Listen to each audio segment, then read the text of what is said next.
ረመዳንና ጠንካራ የሐጅ ውጤቶች በኢራን ጦርነት ያስከተለውን ተጽዕኖ ለመቀነስ እንዳስቻለ የሳውዲ ቱሪዝም ሚኒስትር ተናገሩ።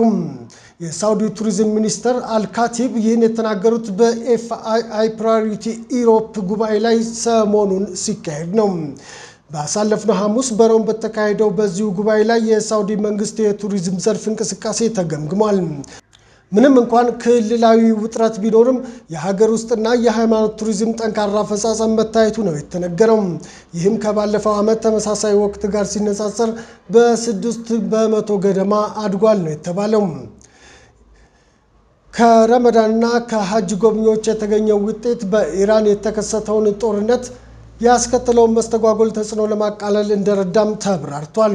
አልካቲብ የሀገሪቱን የቱሪዝም ዘርፍ ሁኔታ ሲወያዩ ለ4 ወራት አስቸጋሪ ቢሆንም የሀገር ውስጥና የሃይማኖት ቱሪዝም ምቹ ሁኔታ እንደፈጠረ ተናግረዋል። ሳውዲ አረቢያ በጣም ትልቅ አገር በመሆኗ ሰዎች ወደ ሀገሪቱ የሚጓዙት በብዙ የተለያዩ ምክንያቶች ስለሆነ ነው ብለዋል አልካቲብ።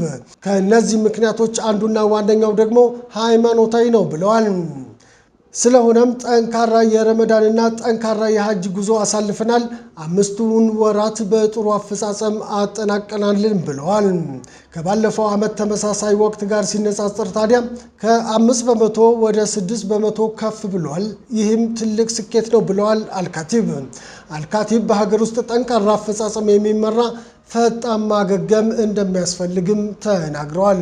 አልዘያራ ሚዲያን ላይክ፣ ሼር እና ሰብስክራይብ በማድረግ ይከተሉን። ከዜናዎቹ ጋር ሐሰን አሰፋ